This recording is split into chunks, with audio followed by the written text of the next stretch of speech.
Ahora estamos. Ok, vamos a empezar de nuevo, perdón. Ok, así que estamos hablando, ¿verdad?, de las 7 iglesias. Este es el mensaje a Filadelfia y vamos a leer el pasaje para comenzar. Dice: escribe al ángel de la iglesia en Filadelfia. Esto dice el santo, el verdadero, que tiene la llave de David, el que abre ninguno cierra y cierra ninguno abre. Fíjense como, ¿verdad?, primero Filadelfia quiere decir la iglesia de amor fraternal. Es una de las características más importantes de una iglesia, que las personas se demuestren amor. Eso es algo que no vemos en el mundo, ¿verdad? Y la iglesia, para ser efectiva, tiene que tener ese amor los unos por los otros. Y eso es lo que muchas personas están buscando, y eso es lo que les atrae a las personas a las iglesias. Entonces vemos cómo se presenta Jesucristo, el santo, el verdadero, ¿verdad? La iglesia tiene que enfatizar la santidad. Es parte del Padre Nuestro: santificado sea tu nombre. La santidad es la ausencia de pecado, ¿verdad?, y la separación de las cosas del mundo. Después dice el verdadero, ¿verdad?, porque todo lo que hace la iglesia tiene que basarse en la verdad de la palabra de Dios. Y entonces dice: el que tiene la llave de David, el que abre ninguno cierra y cierra ninguno abre. Aquí está hablando del reconocimiento de la autoridad de Jesucristo, ¿verdad?, y el plan que Él tiene.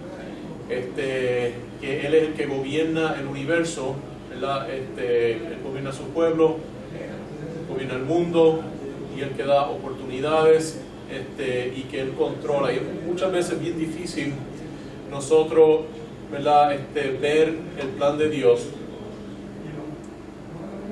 y ver el control que tiene Jesucristo sobre las cosas, ¿verdad? Y es fácil uno dudar cuando las cosas están difíciles, pero para seguir adelante uno tiene que darse cuenta que la iglesia no es de nosotros, la iglesia es de Jesucristo. Y lo que nosotros tenemos que hacer es ¿verdad? Nosotros hacer lo que tenemos que hacer y saber que ¿verdad? Alguien me dijo una vez que estábamos en una iglesia y dijo: para que esta iglesia crezca va a tomar un milagro. La cosa es que eso es, ¿verdad?, eso se dijo como una mofa, una crítica. Pero eso es completamente cierto. Para que cualquier iglesia crezca, toma un milagro. La iglesia es algo que no debería existir, que no debería crecer y que no debería tener un impacto. La única razón que sí existe, sí crece y sí tiene un impacto es porque es el cuerpo de Jesucristo y tiene el poder divino que está detrás de ella, y se basa en ese poder. Y la iglesia, ¿verdad?, en todo su sentido es un milagro de Dios. Y tenemos que tener eso en cuenta, que a menos que una iglesia no tenga el poder divino de Dios detrás de ella, no va a crecer, ¿verdad? Pero si tenemos esa fe de que Dios está en control y Él está bregando, ¿verdad?, las cosas como Él quiere, ¿verdad? Y eso es algo bien difícil de nosotros muchas veces aceptar.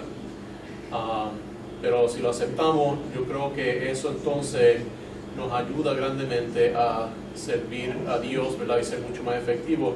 Se llama la doctrina de la soberanía de Dios y es sumamente importante. Quiero tomar un segundito a ver si me ajusta un poquito el video, porque no está encentrado. Estoy en margen. Ok, entonces dice, vamos ahora a las 3, vamos a continuar leyendo un poquito. Claro. No, mírelo para... Mirarlo. Mire. Esto, mirarlo. Sí, mírelo. Ahí, un poquito mucho. Ahí estamos, ok, perfecto. Un poquito más. Ahí, súper. Ok, dice: yo conozco tus obras, he aquí he puesto delante de ti una puerta abierta, la cual nadie puede cerrar, porque aunque tienes poca fuerza, has guardado mi palabra y no has negado mi nombre. He aquí yo entrego de la sinagoga de Satanás a los que se dicen ser judíos y no lo son, sino que mienten. He aquí yo haré que vengan y se postren a tus pies y reconozcan que yo te he amado. Por cuando has guardado la palabra de mi paciencia, yo también te guardaré de la hora de la prueba que ha de venir sobre el mundo entero, para probar a los que moran sobre la tierra. He aquí yo vengo pronto. Este es lo que tiene para que ninguno tome tu corona. Al que venciere yo lo recolumna en el templo de mi Dios, y nunca más saldrá de allí. Y escribiré sobre él el nombre de mi Dios y el nombre de la ciudad de mi Dios, la nueva Jerusalén, la cual asciende del cielo de mi Dios, y mi nombre nuevo. El que tiene oído, oiga lo que el Espíritu dice a la iglesia.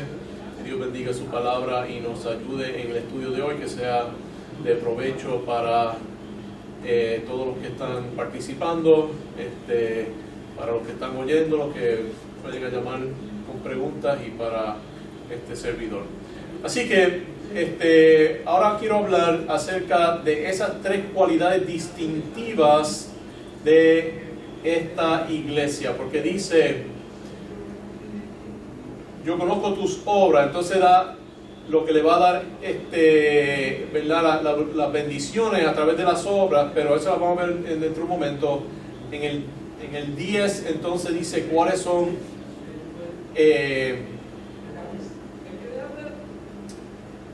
entonces al final del versículo dice entonces cuáles son esas 3 cosas. Dice: porque tienes poca fuerza, has guardado mi palabra y no has negado mi nombre. Y después se repiten algunas de estas cosas otra vez, pero básicamente son esas 3 cosas. Así que vamos a mirar esas 3 cosas. Dice: porque aunque tienes poca fuerza, has guardado mi palabra y no has negado mi nombre. Porque eso parece bien sencillo y bien fácil, pero hay mucho ahí que podemos elaborar. Así que vamos en la primera parte. Dice: porque aunque tienes poca fuerza. Y cuando yo era joven, ¿verdad? Y había oído personas hablar acerca de este pasaje, que no era muy a menudo, ¿verdad? Porque casi nadie predica sobre el libro del Apocalipsis. Lo que interpretan esta frase de esta manera. Dice: tenemos que ser débiles, ¿verdad? Porque nuestra debilidad es donde el poder del Espíritu Santo se manifiesta. O sea que básicamente lo que está diciendo es que lo igualan a decir: porque eres débil. Pero la cosa es que si Dios quería decir, entonces también interesante, ¿verdad? Que consono con esta idea, uno ve muchas veces las imágenes que presentan de Jesucristo, ¿verdad? Los dibujos y los cuadros de Jesucristo, cómo es que los pone, especialmente, ¿verdad? Si uno va a una librería católica, lo que presentan es, ¿verdad? Un Jesucristo, ¿verdad? Triste, ¿verdad? Con los dedos así que no pueden alzar, ¿verdad? Ni un vaso para tomárselo, ¿verdad? Enclenque, con pelo largo, bien triste, ¿verdad? Bien, medio afeminado. Y ese es el Jesucristo que presentan, ¿verdad? Alguien completamente débil, enclenque. No es la imagen de un hombre varonil, ¿verdad? Pero esa no es la imagen que presenta la Biblia acerca de Jesucristo, ¿verdad? Jesucristo era carpintero. ¿Qué significa eso? Jesucristo tenía que alzar troncos de árboles, ¿verdad? Tenía que aserrucharlos a mano, ¿verdad? Porque para ese tiempo no tenían electricidad. Y tenía que aserruchar esos troncos, ¿verdad? Quizás con la ayuda de otra persona, pero con serruchos que tampoco eran, ¿verdad? De carbide, ¿verdad? Y con polvo de diamante para serruchar eso, ¿verdad? Eso era un hierro premedieval, ¿verdad? Del tiempo clásico, que era un hierro flojo, ¿verdad? Y usando esas herramientas tenía que aserruchar árboles, ¿verdad? Y cortarlo y hacer ¿cómo se llama? Hacer tablas para entonces usarlos en distintos tipos de construcción, ¿verdad? Para hacer casas, porque los carpinteros no es solamente una persona que hace muebles, ¿verdad? Yo pensaba que Jesucristo era un albañil, pero hay una diferencia entre un albañil y un carpintero. Un albañil hace muebles, pero un carpintero usa, ¿verdad?, esas cosas para hacer casas y además hace muebles también. Pero, ¿verdad? Eso no eran él no estaba haciendo ¿verdad? Cosas bien livianas, ¿verdad? Sillas y cosas así, que aunque quizás estaba haciendo eso, pero él también, ¿verdad?, estaba levantando cosas súper pesadas, ¿verdad?, para hacer vigas, y él era una persona que yo estoy seguro que era bien fuerte, ¿verdad? Lo más seguro que no tenía pelo largo. En ningún sitio dice que Jesucristo tenía pelo largo. Él estoy seguro que tenía pelo corto. Sí tenía barba, pero pelo largo en ningún sitio se dice que tenía pelo largo. Y lo más seguro que era una persona bien fuerte y en todos sentidos, ¿verdad? Un varón en todos los sentidos de la palabra. También estoy seguro que que no estaba tan sobrepeso como la mayoría de la población que tenemos hoy en día. Pues, ¿verdad? Y cualquiera que cortó árboles después del huracán María sabe que el bregar con madera en esa forma desarrolla músculo. De la misma forma, ¿verdad? De esa fuerza, yo creo que es lo que se está describiendo aquí en esta carta a la iglesia. Un segundito, voy a mandar un mensaje aquí.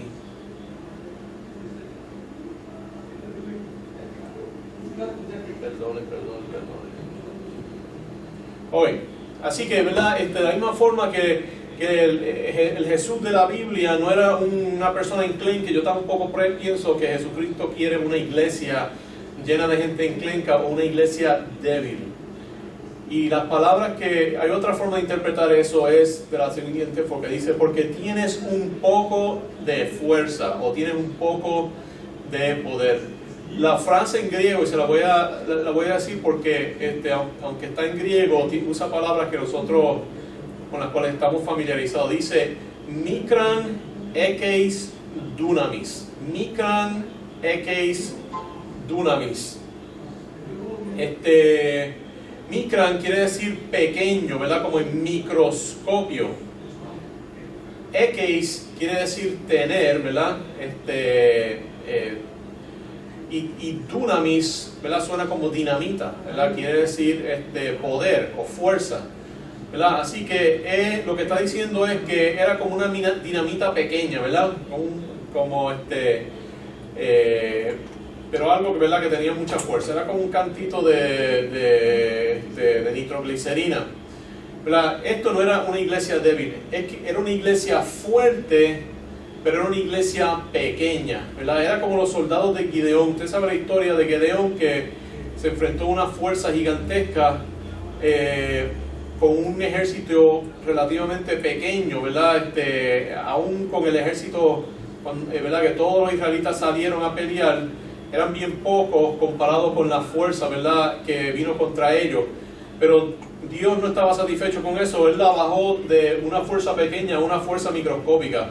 De como 10.000 personas la bajó como a 300, y esos 300 se fueron contra una cantidad de personas que eran, ¿verdad? Decenas, sino cientos de miles de personas, y usó esa gente, ¿verdad? Que estaban especialmente capacitadas, ¿verdad? Gente que sabían qué tenían que hacer, gente, ¿verdad? Que cuando iban a tomar agua estaban siendo precavidas, ¿verdad? Y usó esas personas, ¿verdad? Para ganarle a una fuerza bien grande. Y la cosa es que la iglesia debe ser así, ¿verdad? Una iglesia pequeña pero fuerte puede ser más efectiva que una iglesia grande pero débil, ¿verdad? A veces uno mira iglesias bien grandes, ¿verdad? Y uno quizás está en una iglesia más pequeña, ¿verdad? Y la cosa es que muchas veces para que una iglesia sea grande, tiene que atraer gente que no son cristianas, ¿verdad? Tiene que atraer al mundo, ¿verdad? Y muchas de estas iglesias grandes tienen un show y básicamente un concierto de rock y predican psicología, ¿verdad? Pues si usted predica psicología y tiene comedia, ¿verdad? En su sermón, y entonces les da un concierto, ¿verdad? Musical, de música mundana, pues va a llenar la iglesia. Pero esas iglesias débiles no es donde está la acción de Jesucristo en el país. Y la cosa es que recuerden, este país de nosotros está lleno de iglesias como esa, y el país está en bancarrota, ¿verdad? Y Dios nos mandó un huracán para purificarnos, ¿verdad? Que aunque yo creo que para mí eso demuestra que Dios quiere hacer algo con este país, pero también demuestra que hay muchas cosas que tenemos que cambiar, y parte es esa idea de esas iglesias, ¿verdad? Grandes. Ahora, también ¿verdad? Y esto no es una excusa, ¿verdad? Para que una iglesia sea pequeña, ¿verdad? Porque lo que dice es aquí habla de que tiene una oportunidad, una puerta abierta, pero lo que sí quiere decir es que para poder tener esas oportunidades hay que prepararse y hay que ser fuerte, ¿verdad? Las oportunidades vienen para las personas que están preparados, ¿verdad? Hay gente, muchas cosas en la historia fueron accidentes, pero esos accidentes le pasó a gente que estaban envueltos, ¿verdad? Por ejemplo, Cristóbal Colón, él nunca llegó a la India, ¿verdad? En vez se encontró con las Américas. Él argumentó contra la Iglesia Católica que, ¿verdad? Y mucha gente piensa que, porque, ¿verdad? Fue el día de Colón hace poco, la gente piensa, esta es la historia que dan. Colón descubrió que la Tierra era redonda. Esos cristianos idiotas que estaban en la iglesia pensaban que la Tierra era plana, y Cristóbal Colón retó a la iglesia y demostró que la iglesia estaba mal y que él estaba bien y que la Tierra era redonda, y que la iglesia, la ridícula, pensaba que la Tierra era plana y en eso y en muchas otras cosas estaba mal. Eso no es cierto, eso no fue absolutamente nada de lo que pasó.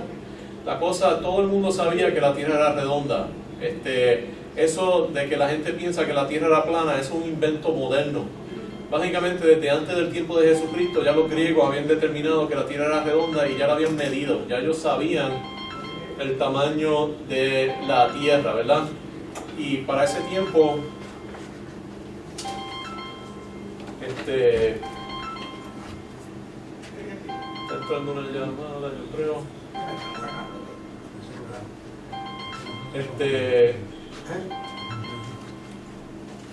Les voy a dar los números, pues esto es un buen, porque está entrando una llamada. 187-830-9801 es el número principal, si no el celular 939-428-4232, 939-428-4232, el número principal 787-830-9801, 830-9801. Así que déjeme hablar un poquito acerca de la historia de Colón. Colón era él pensaba que podía llegar a la India de España. El problema es que no habían barcos que pudieran llegar desde España hasta la China o hasta la India. La gente sabía a qué distancia estaba eso. La Iglesia Católica, ¿verdad? Con los expertos de ellos sabían lo lejos que estaba eso. Y la cosa es que ¿verdad? Las calaveras que tenía España podían llegar más o menos hasta donde llegaron, ¿verdad? Podían llegar como desde España hasta Puerto Rico, esa distancia. Pero eso más nunca es suficiente para llegar a la China, porque después de pasar a Puerto Rico tienen que pasar, ¿verdad? Todo el Caribe, el Golfo de México, aún si pasan por Panamá, entonces tienen que cruzar todo el Pacífico, que es como 2 o 3 veces más grande que el Atlántico. No había forma. Y la Iglesia Católica lo que está diciendo es: usted es muy lejos, no van a llegar, ¿verdad? Y por eso el rey, ¿verdad? Fernando, pues veía que eso era lógico, ¿verdad? Y por eso él no quería pagar por un viaje que él sabía que iba a ser un fracaso. Pero la cosa es que Colón insistía de que él iba a llegar. Y yo lo que pienso es que Colón sabía que había algo ahí. Él estaba equivocado en pensar que era la India, ¿verdad? Pero para él insistir en contra de toda la evidencia de que había algo ahí, tenía que haber habido gente que habían llegado hasta acá o algunos documentos de los vikingos o algo, ¿verdad? Para él saber que más o menos a esa distancia, porque él estaba bastante seguro que después de ciertos días iba a encontrar tierra, y más o menos a esa distancia fue que encontraron tierra. ¿Verdad? Pero él estaba equivocado, entonces lo que hizo fue tratar de decir: no, la tierra no es como lo habían medido, hay unos errores ahí, pero ese argumento no estaba correcto. Pero el punto que quiero decir es que, ¿verdad? El hecho de que llegó a las Américas en cierto sentido fue un accidente, pero fue un accidente que le ocurrió, ¿verdad? Fue como una coincidencia, pero le ocurrió a la primera persona que se tiró, ¿verdad? A ir en esa dirección, ¿verdad?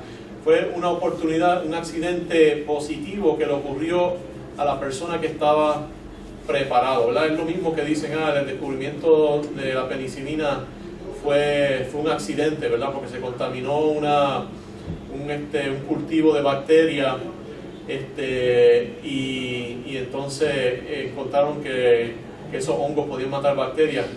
Pero decirle, ¿qué clase de accidente fue eso? Primero, alguien había hecho ese cultivo de bacterias. Segundo, alguien miró el cultivo de bacterias, ¿verdad? Lo miraron bajo el microscopio para ver y entonces encontraron eso. Esa gente estaba buscando antibióticos, ¿verdad? Lo que pasa es que ellos no se imaginaban que los hongos producían antibióticos. Ellos estaban probando distintas sustancias, distintas cosas para tratar de matar las bacterias, y de accidente encontraron, pero, o sea, otra vez, un accidente que le ocurre a la gente, oportunidades que vienen a la gente que están ahí, ¿verdad? Porque la cosa es que si usted está ahí y usted es uno de los poquitos que está haciendo algo, probablemente usted se le va a ocurrir una idea única que a más nadie en el mundo le va a ocurrir, pero tiene que estar ahí, ¿verdad? Haciendo lo posible, lo mismo, ¿verdad? Con las iglesias.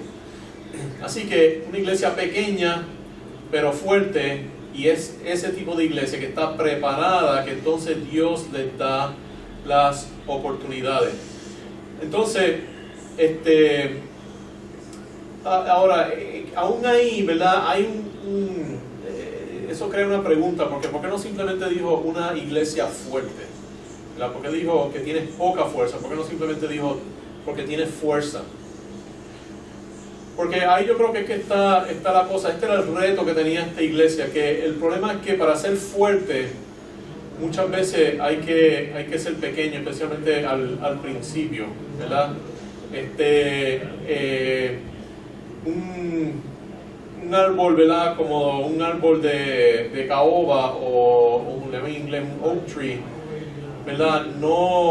Quizás no crece tan rápido como ¿verdad?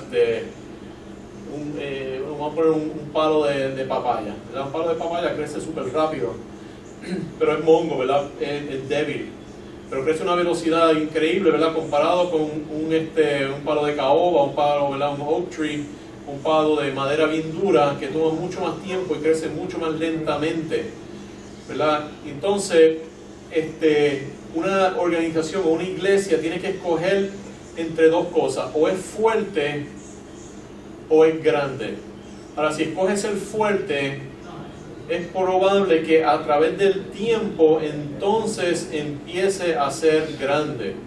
Pero si se enfoca en ser grande, ¿verdad? Quizás llega a cierto tamaño, pero ahí se va a quedar. Es increíble, vamos a ver un poquito en la historia, el impacto que han tenido organizaciones bien pequeñas. Por ejemplo, básicamente los Estados Unidos lo fundó una iglesia de 300 personas, y tuvieron un impacto, ¿verdad? Que ha sido algo, ¿verdad? Descomunal. Pero Dios le dio esa oportunidad, ¿verdad? A esa iglesia, ¿verdad? Y tuvieron que pasar por mucho sufrimiento, ¿verdad? Que es la iglesia de Plymouth. Los peregrinos, ¿verdad? Que fueron una congregación que querían, ¿verdad? Adorar a Dios como ellos pensaban que deberían adorar, de separatistas, y entonces ellos fueron de, ¿verdad? Holanda primero, y después entonces, ¿verdad? De Inglaterra a Holanda, y después de Holanda vinieron a tirarse a, ¿verdad? Lo que llaman en inglés wilderness, un sitio que no había absolutamente nada, ¿verdad?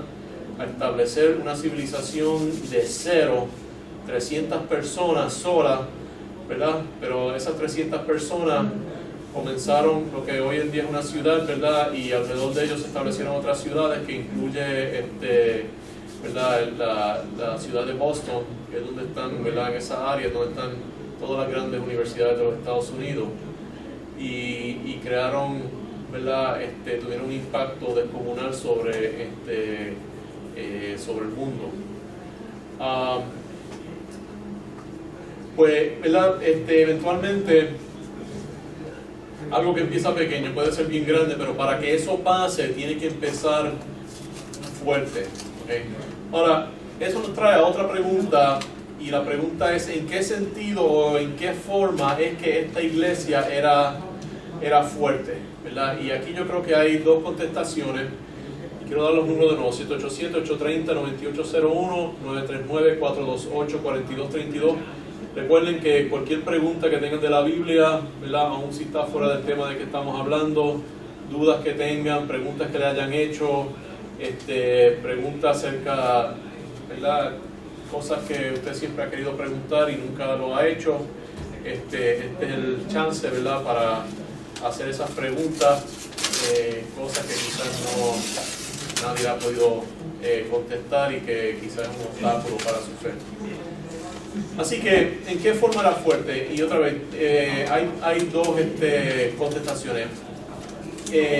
Primero, hay dos cosas que dice a continuación, y vamos a ver que en un sentido positivo describen, ¿verdad?, la fuerza de esta iglesia, ¿verdad?, que era que había guardado su palabra y no habían negado el nombre de Jesucristo, ¿verdad? Y eso es lo que los hacía fuertes, pero tiene que haber otra cosa también, si no, no se mencionaría, ¿verdad?, por separado, que tenían un poquito de fuerza. Yo creo que lo que ellos tenían era que no tenían grandes defectos. Recuérdense que las 7 cartas a la iglesia, ¿verdad?, especialmente 6 o 5 de ellas, aborda 5 defectos que puede tener una iglesia, y además hay 2 retos. Una es la de persecución y otra es esta, que es el reto de tamaño, ¿verdad?, de no frustrarse, ¿verdad?, una iglesita pequeña.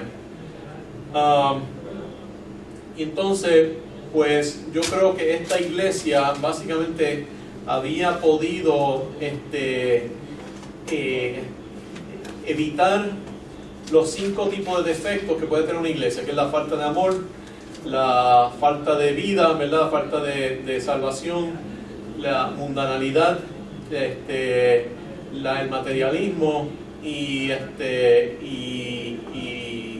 la idolatría y la inmoralidad, ¿verdad?, que eran los 5 retos que tenían las otras iglesias. ¿Verdad?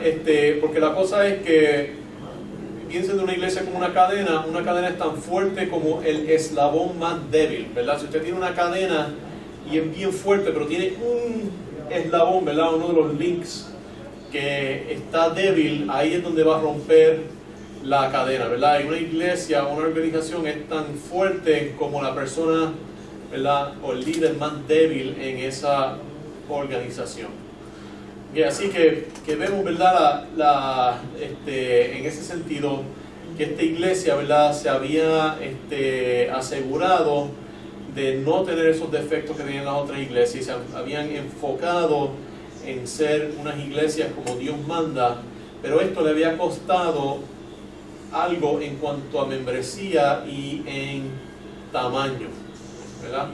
Pero Dios dice que eso es lo que Él quiere, y no necesariamente una iglesia súper grande. Él quiere una iglesia que esté bien hecha. Él entonces da las oportunidades. Pero vamos a ver las otras 2 cosas que hacía que esta iglesia fuera fuerte. Primero, habían guardado la palabra. Él dice: has guardado mi palabra. Y esto es bien importante, ¿verdad? Yo estaba oyendo en un video acerca de unos análisis que estaban haciendo unos judíos, unos rabinos judíos, acerca de la pronunciación del nombre de Dios, ¿verdad? Y ellos entran en un análisis meticuloso y un research y unas cosas. Básicamente un rabino en una de las universidades de Israel había dedicado básicamente toda su vida, o una gran parte de su vida, por lo menos muchos años, al estudio de una sola pregunta, ¿verdad? Y era cómo se pronunciaba el nombre de Dios, que por cierto es bien parecido a lo que nosotros pronunciamos. Básicamente era Jehová, Jehová. Igual como lo tenemos, ¿verdad?, en la Biblia de español, no es Yahweh, no es ninguna de esas otras cosas. Es Jehová, básicamente, o Jehová, como se pronuncia el nombre de Dios. Pero la cosa es que los judíos, ¿verdad?, tienen una dedicación a las reglas y a las interpretaciones de la Biblia, y que nosotros muchas veces no tenemos, ¿verdad? Y una obediencia, ¿verdad?, a estos detalles. Ahora, el problema que tienen los judíos es que, ¿verdad?, ellos se enfocan en esos detalles y no obedecen las cosas más importantes. Y la otra cosa es que lo primero, ¿verdad?, que necesitamos, porque ahí dice guardar mi palabra, hay dos cosas ahí, ¿verdad? Guardar y mi palabra. Has guardado, y la frase mi palabra, ¿verdad? Lo primero que Él quiere es que nosotros guardemos. Tenemos que tener, Dios requiere obediencia a su palabra, ¿verdad? Increíble cuánta gente dice que yo amo a Dios, yo sirvo a Dios, ¿verdad? Y se ponen a alabar a Dios, pero no mira sus vidas, y son vidas que están en desobediencia abierta a Dios, ¿verdad? Y no se dan cuenta de que Dios requiere la obediencia a su palabra, ¿verdad? Y por eso es que Él se presenta como el santo, porque la santidad es obedecer su palabra. Tenemos que tener una actitud de obediencia, gústenos o no nos guste, nosotros vamos a obedecer la palabra de Dios, ¿verdad? Y la cosa es que muchas veces nosotros no entendemos la palabra, no porque la Biblia no sea clara, sino porque no estamos dispuestos a poner en práctica las implicaciones de lo que quiere decir. Por ejemplo, yo muchas veces hablo con los testigos de Jehová y les digo, ¿verdad?, en el Antiguo Testamento dice que Jehová pondrá sus pies sobre el monte de los olivos. Entonces le ponen a decir, no, pero eso no puede ser, ¿verdad? Entonces va a poner sus pies sobre el monte de los olivos, entonces el monte de los olivos se va a abrir. Va a haber un terremoto y se va a abrir cuando Él pone sus pies sobre el monte de los olivos. Y dice, no, pero Dios no tiene un cuerpo físico y Él no puede venir. Entonces dice, pero ahí dice que Jehová tiene un cuerpo físico, ¿verdad? Porque dice que va a poner sus pies sobre el monte de los olivos. ¿Cómo usted puede decir que Jehová no tiene un cuerpo físico? Pero no lo quieren creer, ¿verdad? Porque el punto es que lo que en el Antiguo Testamento es Jehová, en el Nuevo Testamento es Jesús, ¿verdad? Y la Biblia dice que Jesús va a venir, ¿verdad?, como Él se fue, que Él se fue del monte de los olivos y va a poner sus pies sobre el monte de los olivos. Entonces no le demuestra eso, que Jehová es Jesús, y mucha gente, ¿verdad?, simplemente no lo quieren creer. Entonces dicen, no, pero eso no puede querer decir eso, pero ¿qué? ¿Y por qué no? ¿Verdad? Eso es lo que dice, ¿verdad? Lo mismo la doctrina del infierno, que muchas, ¿verdad?, los testigos de Jehová no creen en eso, pero está la parábola del rico y Lázaro. ¿Dónde fue el rico? ¿Verdad? Él fue a un sitio que estaba en llamas, ¿verdad?, en llamas de fuego. Muchos cristianos dicen, que eso es una, ¿verdad?, es una doctrina medieval, una doctrina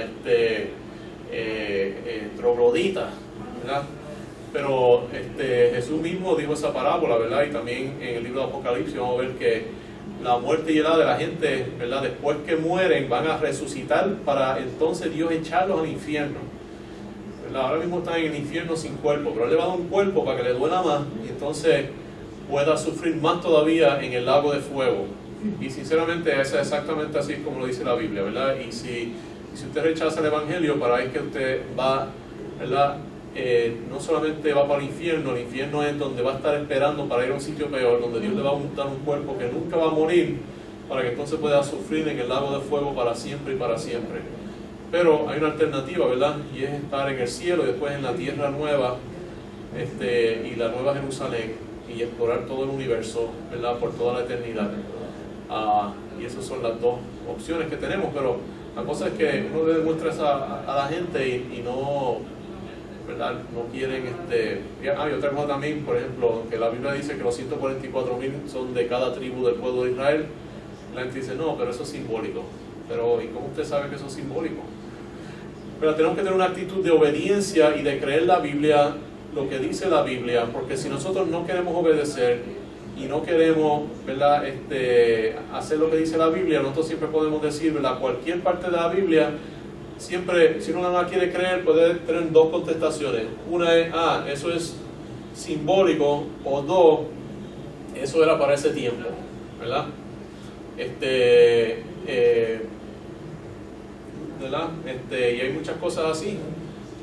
Podemos seguir, ¿verdad? Como cuando Pablo dice que la dirección y la enseñanza de la iglesia le pertenece al varón. Dicen, no, pero eso era para ese tiempo. Bueno, eso no es lo que dice, ¿verdad? Habla Pablo justifica eso yendo a Adán y a Eva, ¿verdad? Que es nuestros antepasados, ¿verdad? Que está hablando de principios fundamentales de cómo Dios creó el hombre y la mujer, pero hay muchas cosas como esas que la Biblia está bien clara y que la gente simplemente no la quiere obedecer. Pero para nosotros entender la Biblia, ¿verdad? Tenemos que querer obedecer. Fíjense lo que dijo Jesucristo aquí. Dice, Jesús le respondió y dijo, mi doctrina no es mía, sino de aquel que me envió. El que quiera hacer la voluntad de Dios conocerá si la doctrina es de Dios o si yo hablo por mi propia cuenta. El que quiere hacer la voluntad de Dios. Entonces, y la cosa es que, ¿verdad? Muchas veces la gente no cree la Biblia porque no les gusta lo que dice la Biblia. Por ejemplo, ¿verdad? Una de las críticas más grandes que hacen los ateos contra la Biblia es que en el Antiguo Testamento Dios mandó a matar a los cananeos, hombres, mujeres, niños completamente, ¿verdad? Porque dice la Biblia que ellos eran extremadamente pecaminosos. Y hemos descubierto cuán pecaminosa era esa gente. Esa gente, ¿verdad? Tenían orgías frente a altares de Baal, ¿verdad? Donde estaban sacrificando a sus propios bebés, ¿verdad? Ellos estaban gritando en las llamas, ellos oían, ¿verdad?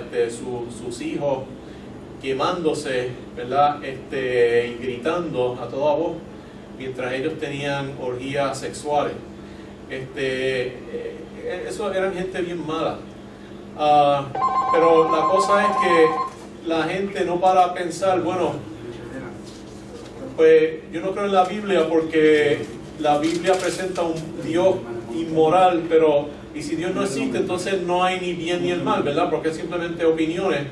Así que usted no puede decir que Dios no es, que el Dios de la Biblia no es moral,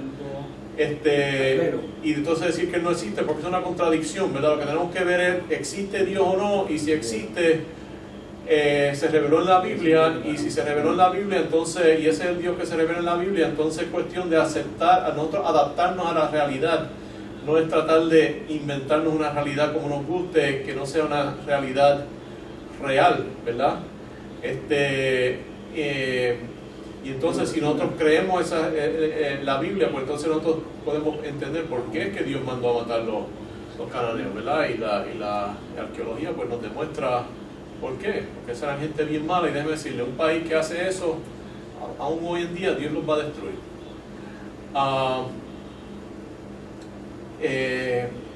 Entonces,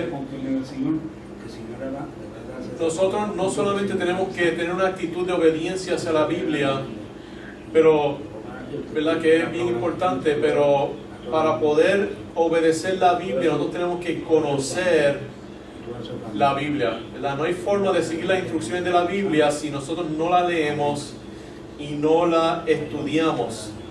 Es como, ¿verdad? Mucha gente cuando cogen, ¿verdad? Se compran una mercancía grande, ¿verdad? Como un sillón o un insert, ¿verdad? O algo que hay que básicamente que uno compra las piezas o que está no está completamente armada y se ponen a armarla, ¿verdad? Mucha gente mira todas las piezas, empieza a armarla y no sigue las instrucciones, y después cuando terminan de armarla quedan 2 o 3 piezas que parecen piezas críticas, entonces dicen, ups, porque esto no está funcionando. Tienen que desarmarlo de nuevo, buscar las instrucciones, ¿verdad? Para entonces ponerlo completamente como debe ser, ¿verdad? Pues en la Biblia es nuestro manual de instrucciones, y si nosotros no leemos la Biblia y tratamos de poner las piezas de nuestra vida en su sitio, vamos a tener una vida donde las piezas no caen en su sitio, y va a haber usted va a tener un montón de problemas y dolores de cabeza, ¿verdad? Porque usted no siguió las instrucciones que decía la Biblia y no armó su vida como Dios manda. Quiero dar un número otra vez, 787-830-9801, y si está ocupado, 939-428-4232. Le doy las gracias a las personas que han llamado con peticiones. Pueden llamar con estas peticiones, cualquier pregunta o duda que tengan. ¿verdad? Cualquier cosa de la Biblia. Y esto, ¿verdad? Como está diciendo, este punto de entender la Biblia es de suma importancia, ¿verdad? Y la cosa es que no es solamente cuestión de leer la Biblia superficialmente. Mucha gente lee la Biblia, entonces tienen preguntas, pero, ¿verdad? Y por eso nosotros estamos aquí, que tienen preguntas, pero entonces la iglesia dice, no, pero estás dudando de la Biblia, no hagas preguntas, simplemente acepta lo que tiene. Pero la cosa es, si usted tiene preguntas porque leyó un pasaje, lo más seguro que Dios quería que ¿verdad? Escribió ese pasaje de la forma que usted hiciera esa pregunta, ¿verdad? Yo creo que Dios quiere que hagamos preguntas, particularmente yo creo que Dios quiere que hagamos dos preguntas en particular. Primero, ¿por qué es que Dios hizo las cosas como las hizo, ¿verdad? Yo creo que es bien válido preguntar por qué Dios mandó que mataran a los cananitas, ¿verdad? Pero la cosa es que eso tiene una contestación, ¿verdad? Y la otra es por qué Dios dijo lo que dijo, qué significa lo que Dios dijo. Recuerden que Dios tiene una razón en todo lo que Él hace, ¿verdad? Y yo creo que Dios quiere que nosotros entendamos el porqué de las cosas. Yo creo que Él pone las cosas en la Biblia de una forma para que nosotros hagamos preguntas y querramos indagar más y hacer research y buscar, ¿verdad? Otros pasajes que hablan de lo mismo para poder entender más, ¿verdad? Así que eso es lo primero. Yo creo que Dios quiere que hagamos preguntas. En segundo lugar, yo creo que es importante prestar atención a los detalles, ¿verdad?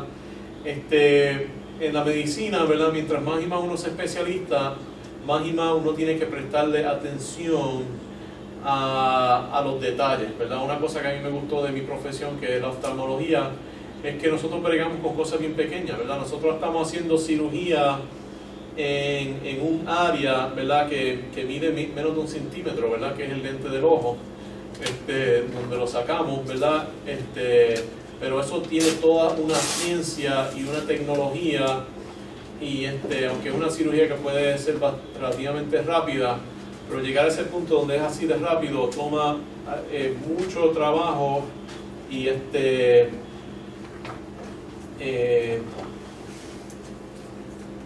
¿verdad? Y mucha énfasis a darle, ¿verdad?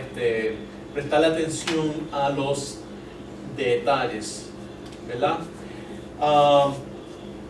Y creo que, ¿verdad? Que el significado, la Biblia tiene significado en muchos niveles, ¿verdad? En el nivel macro, a veces es bueno simplemente leer la Biblia completa, ¿verdad? Porque a veces nos enfocamos tanto en los detalles que perdemos el mensaje global. Hay un nivel intermedio, hay un nivel micro, ¿verdad? Y todos esos niveles tenemos que estudiarlo. Interesante lo que dijo Jesucristo, ¿verdad? Dijo, no penséis que he venido para abrogar la ley o los profetas, no he venido para abrogar, sino para cumplir. Porque de cierto os digo que hasta que pasen el cielo y la tierra, ni una jota ni una tilde pasará de la ley, hasta que toda se haya cumplido. De manera que cualquiera que quebrante uno de estos mandamientos muy pequeños, y así enseña a los hombres, muy pequeños será llamado en el reino de los cielos. O cualquiera que los haga y los enseñe, este será llamado grande en el reino de los cielos. Porque os digo que si vuestra justicia no fuere mayor que la de los escribas y los fariseos, no entraréis en el reino de los cielos. Y fíjense que los escribas y los fariseos, eso era en lo que ellos se enfatizaban, ¿verdad? Especialmente los fariseos, en estudiar los detalles de la ley, ¿verdad? Y él dijo que eso no era malo. El problema que tenían los fariseos era que entonces ellos desobedecían eso y se hacían un montón de inventos y enredos para no tener que obedecer esos detalles de la ley. Y por eso es que en el próximo pasaje dice, ay de vosotros, ¿verdad? Más adelante dice, ay de vosotros, escribas y fariseos hipócritas. O sea, ese era el problema. El problema no era lo que yo estaba enseñando, el problema era la hipocresía. Dice, porque diezmáis la menta y el eneldo y el comino y dejáis lo más importante de la ley. Yo me recuerdo que conocí a alguien que, ¿verdad? Estaba preocupado dónde tenía que atar, eran estos judíos cristianos, ¿verdad? Dónde tenía que atar los tzitzit a su vestimenta, ¿verdad? Que son los cordones de hilo, ¿verdad? que la ley manda que supone que uno usara. Pero entonces, ¿verdad? Una cosa más importante como no tener hijos fuera del matrimonio, pues eso como que no lo veía con tanta importancia, ¿verdad? Y eso es lo que vemos a veces cuando la gente se enfoca en estas cosas pequeñas, pero entonces nosotros tomamos el otro extremo, ¿verdad? Que porque dice la justicia de Jesús, dice, porque mira lo que Jesucristo dijo: esto es necesario hacer sin dejar de hacer aquello. Las dos cosas son importantes. El problema con los fariseos es que las cosas más importantes las habían dejado de hacer y solamente hacían las menos importantes, pero Dios quiere que hagamos las dos. Hagamos las cosas importantes y también las que son menos importantes, o sea, las que son de detalle, no es que sean menos importantes, ¿verdad? Él dice que sí es importante diezmar la menta, el eneldo y el comino. ¿Cuántos de nosotros diezmamos la menta, el eneldo y el comino? ¿Verdad? Dice, no dejen de hacer eso. Pero antes de hacer eso, ¿verdad? Más importante es la justicia, la misericordia y la fe, ¿verdad? Pero si usted tiene justicia, misericordia y fe, entonces aprenda, ¿verdad? Cómo usted va a diezmar la menta y el comino y el eneldo, ¿verdad? Y eso lo decimos simbólicamente, ¿verdad? Es importante los detalles de la ley. Vamos, ¿verdad? Un poquito lento, pero creo que hay mucho aquí en este mensaje, ¿verdad? Algunas de estas palabras y la cosa es que aunque estamos yendo lento a través del Apocalipsis, pero estamos, ¿verdad?, viendo distintos conceptos y como ustedes ven, ¿verdad?, usamos mucha Biblia, estamos interpretando otros pasajes y usando, ¿verdad?, este camino a través del libro del Apocalipsis para explorar muchas otras doctrinas. Alguien tuvo una pregunta que dice, alguien de Nueva York, Alfredo Rodríguez, gracias por llamar.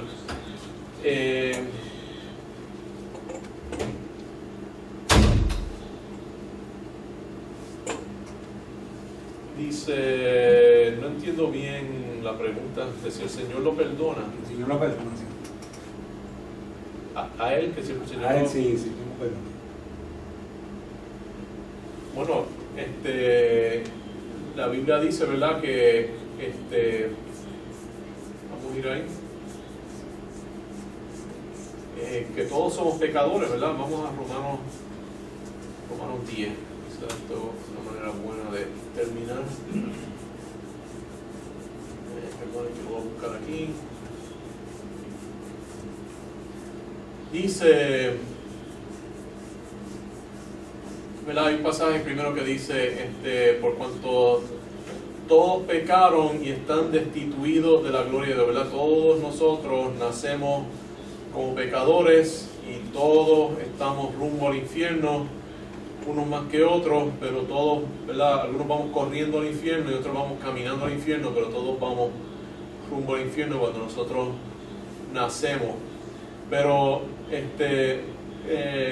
hay una solución, ¿verdad? Porque hay dos maneras de nosotros ser salvos. Porque hay una manera que es por la ley, dice, porque la justicia que es por la ley escribe así: el hombre que haga estas cosas vivirá por ellas.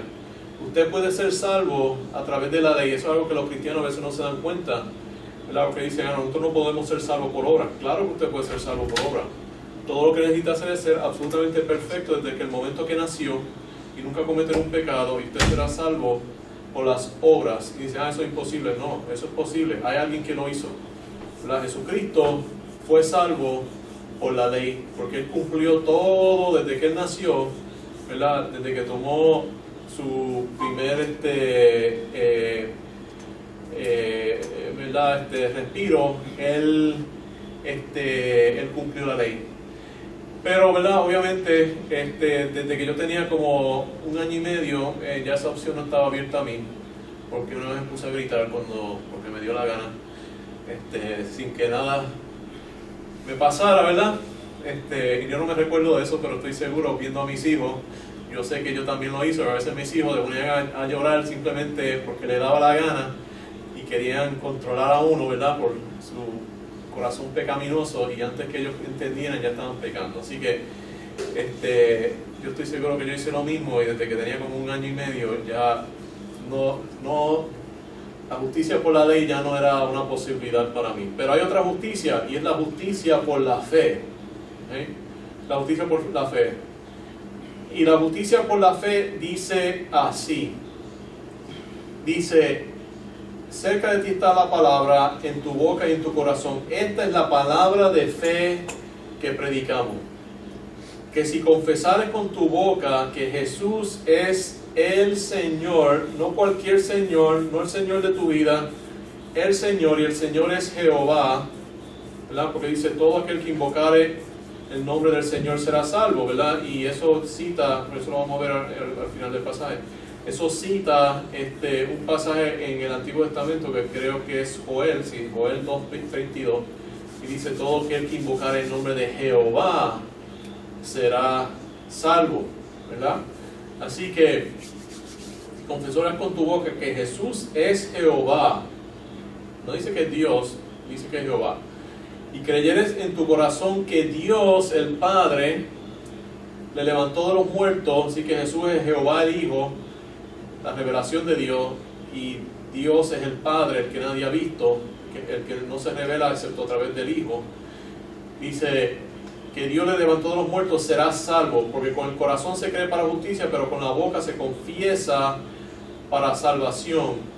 Pues la Escritura dice: todo aquel que en él creyere no será avergonzado, porque no hay diferencia entre judío y griego, pues el mismo es el Señor de todos, rico para con todos que le invocan, porque todo aquel que invocar el nombre del Señor será salvo. ¿Y qué es lo que hay? Primero tenemos que reconocer que necesitamos ser salvos, que somos pecadores. Y hay otro pasaje que dice ¿verdad? Que si confesamos nuestros pecados, Él es fiel y justo de perdonarnos nuestros pecados y limpiarnos de toda maldad, ¿verdad? Así que tenemos que confesar que somos pecadores, ¿verdad? Que no merecemos ir al cielo por nuestras obras, que hemos fallado. Entonces, reconocer que Jesucristo pagó eso por nosotros, por eso es que es nuestro Salvador, ¿verdad? Por eso es que Él murió para pagar nuestros pecados, y entonces Él resucitó y nos puede dar el regalo de la salvación, ¿verdad? Y si nosotros creemos eso, de que Jesucristo es el Jehová del Antiguo Testamento, y creemos en la resurrección literal y física de Jesucristo entre los muertos, y le pedimos que nos salve, Él nos va a salvar, ¿verdad? Así que si Dios puede perdonarlo de cualquier pecado que usted haya cometido, ¿verdad? Pablo dice que él era el peor de los pecadores. Él perseguía a la iglesia, ¿verdad? Pablo era una persona, verdaderamente una persona horrible, ¿verdad? Él era como de esas personas del KGB, ¿verdad? O el Ayatollah, o Ahmadinejad, ¿verdad? O de los peores políticos que ustedes se pueden imaginar, o religiosos, ¿verdad? Él sacaba a la gente y los apedreaba, ¿verdad? Él era como uno de esa gente que está en el Estado Islámico, matando cristianos y cortando cabezas. Pablo era miembro de un grupo así, un terrorista. Y si Dios pudo salvar a un terrorista, ¿verdad? Y hacerlo uno de los grandes apóstoles a través del cual reveló una gran parte del Nuevo Testamento, Él puede perdonar a cualquier persona, ¿verdad? Y lo que hay que hacer es pedirle a Dios que lo salve, ¿verdad? Y reconocer sus pecados, que usted es un pecador, y Dios lo perdona, ¿verdad? Y no solamente lo va a perdonar, le va a dar la fuerza para entonces vivir la vida que Él quiere que usted viva, porque nosotros no podemos hacer eso por nuestra propia cuenta. El milagro del cristianismo es la transformación que viene a través del Espíritu Santo, no es hablar en lengua, no ponerse a gritar y brincar para arriba y para abajo, caerse. Es esa continua mejoría que empieza a tener una persona después que es salva, a medida que el Espíritu Santo empieza a brillar y esa transformación empieza a ocurrir y usted va dejando sus pecados, ¿verdad? Y Dios lo pone en condiciones donde lo puede usar. Así que absolutamente Dios lo perdona, pero tiene que arrepentirse, tiene que reconocer que es pecador, que usted no se puede salvar, que usted no merece ir al cielo, merece ir al infierno, pero también reconoce que Jesucristo, quien es Dios, ¿verdad? Jehová en la carne, pagó, ¿verdad? Sufrió lo que usted debería sufrir y está dispuesto a acreditarle ese sufrimiento que Él hizo, ¿verdad? Ese pago por nuestros pecados, y tomar su sitio, ¿verdad? Y librarlo a usted de esa condena y así poder ir al cielo. Así que, ¿verdad? Lo único que tiene que hacer es orar. Alguna gente no sabe cómo aceptar la salvación, pero usted haga una oración y dígale, ¿verdad?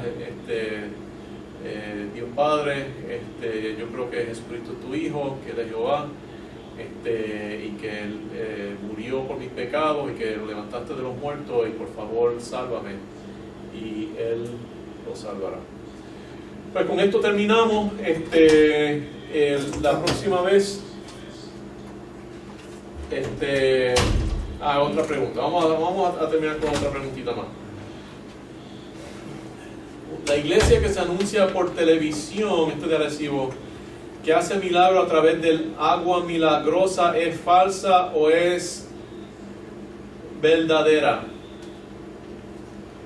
Déjeme decirle una cosa. Yo soy oftalmólogo. Yo hago cirugía de catarata.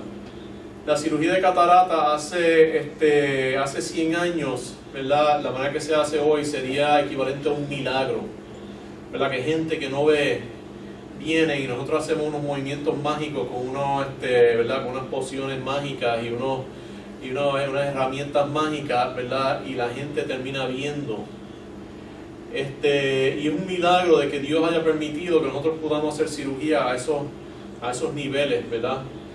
Pero en todos los años que yo he estado haciendo cirugía de catarata, ninguno de mis pacientes vino donde mí y dijo, usted sabe esa catarata bien dura que yo tenía, yo fui a la iglesia y me la aclararon. Jamás y nunca he visto eso.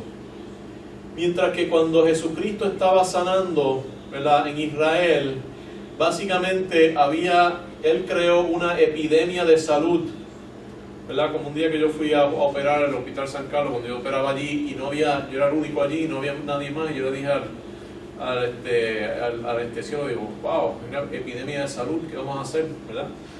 Nos vamos a quedar sin trabajo. Pues así era, ¿verdad? Lo que había hecho Jesucristo. Había creado una epidemia de salud y los médicos se habían quedado sin trabajo porque Él sanaba a todo el mundo que estaba enfermo. Y déjenme decirle, los médicos tienen mucho trabajo, ¿verdad? Así que no creo que estas sanaciones sean al nivel de lo que la Biblia habla, de lo que hacía Jesucristo y los apóstoles y básicamente nadie más, ¿verdad? Solamente esas personas, Jesús y sus apóstoles. Y cuando ellos murieron, esos dones cesaron, ¿verdad? Y ahí está la prueba, ¿verdad? Yo nunca, ¿verdad? Por lo menos yo hablo de mi experiencia, yo nunca he visto a alguien en mis 20 años como médico que le hayan curado una visión causada por catarata a través de uno de estos milagros. Ahora, una cosa que yo sí he visto, ¿verdad? Es gente que tenían cosas como cáncer, ¿verdad? Donde el chance de que sanaran era bien poco, pero hicieron todo lo posible, y toda la quimioterapia y toda la cirugía, y la gente estaba orando por ellos, y cayeron en ese 7 o 5% que se sanan y se sanaron. ¿Ves? Pero hay que usar los medios que Dios pone, ¿verdad? Y la oración es bien poderosa y Dios sí puede sanar. Pero el tipo de milagros que se atribuyen, ¿verdad?, a estas iglesias de fuego y unción, ¿verdad?, y de milagros de sanación, y tienen estas conferencias donde la gente va a sanarse, yo soy bien escéptico, ¿verdad?, que eso esté pasando. La cosa es que ellos no pueden hacer algo que no puede hacer un médico. La mayoría de los médicos pueden hacer casi todas esas cosas. Eso no es el gran milagro. El gran milagro es tomar algo, como un terrorista como Pablo, ¿verdad? Y convertirlo en un apóstol. Tomar una persona que, ¿verdad?, que era un gran pecador, un mujeriego, un tramposo, una persona violenta, ¿verdad?, una persona antipática, y convertirlo en una persona amable, una persona... Estaba viendo un YouTube de un señor, ¿verdad?, que parecía que era un evangelista. Cuando él era joven, él cogió y él era un ateo como joven, que básicamente era esta gente súper rebelde. Él cogió a su padre, que nunca le había hecho nada, con un martillo, y le metió un montón de... Básicamente lo trató de matar a martillazo limpio mientras él dormía. Y terminó en la cárcel, y fue salvo en la cárcel, y se convirtió me parece que era un evangelista, ¿verdad? Estaba dando su testimonio. Y digo, wow, ¿verdad? Una persona así de asquerosa, ¿verdad? Que Dios lo pueda transformar y usarlo para hacer algo útil con esa clase de basura humana, ¿verdad? Eso es el gran milagro, ¿verdad?, del Espíritu Santo. No que vayan, ¿verdad?, a sanar, porque simplemente, ¿verdad?, aunque la oración es poderosa, ¿verdad?, y no quiero quitarle a nada, ¿verdad?, a una persona que esté sufriendo de cáncer o enfermedades intractables, oren, ¿verdad?, oren mucho, porque Dios puede sanar, pero usen todos los medios a nuestra disposición, ¿verdad?, que son los médicos, la ciencia que Dios nos ha dado, que eso es otro gran milagro, ¿verdad? Así que esa es mi contestación a esa pregunta. Bueno, vamos a continuar nuestro estudio de la iglesia de Filadelfia, porque hay unas cosas que quiero hablar, ¿verdad?, acerca de cómo esto aplica a nosotros, no solamente como individuos, ¿verdad?, pero también como nación. Este programa podía durar 2 o 3 horas, ¿verdad? A mí me encanta oírme hablar. Quizá ustedes se aburren, estoy seguro que sí, pero le agradezco que estén oyendo, ¿verdad? Y le agradezco todas sus preguntas. Y apunten las preguntas, ¿verdad?, que se le ocurren durante la semana, y ténganlas, y me llamen. Recuerden que este programa se oye por internet ¿cómo es que se llama? ¿Cómo se llama el internet por cual se puede oír? TuneIn. Por TuneIn. Este programa se oye por TuneIn, así que díganle a las personas, si usted está en los Estados Unidos, puede ir a TuneIn y oír el programa. Y si quiere, ¿verdad?, oír el programa en otras horas, o ha perdido algunos programas, vaya a Iglesia Bíblica Cristiana Aguadilla, y ahí va a tener programas viejos. Hasta la próxima. El martes que viene, si Dios quiere, continuaremos nuestro estudio del libro del Apocalipsis, continuando con la iglesia de Filadelfia, que esto tiene tanto aquí, ¿verdad?, que por eso estamos tomando nuestro tiempo para entenderlo bien. Hasta la próxima, que Dios le bendiga.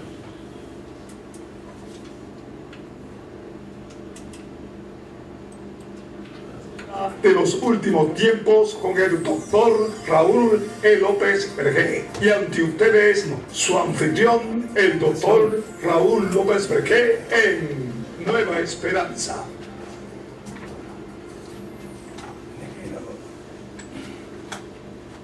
Que bien, no se pierda la próxima semana, martes a las 7 de la noche, otra vez.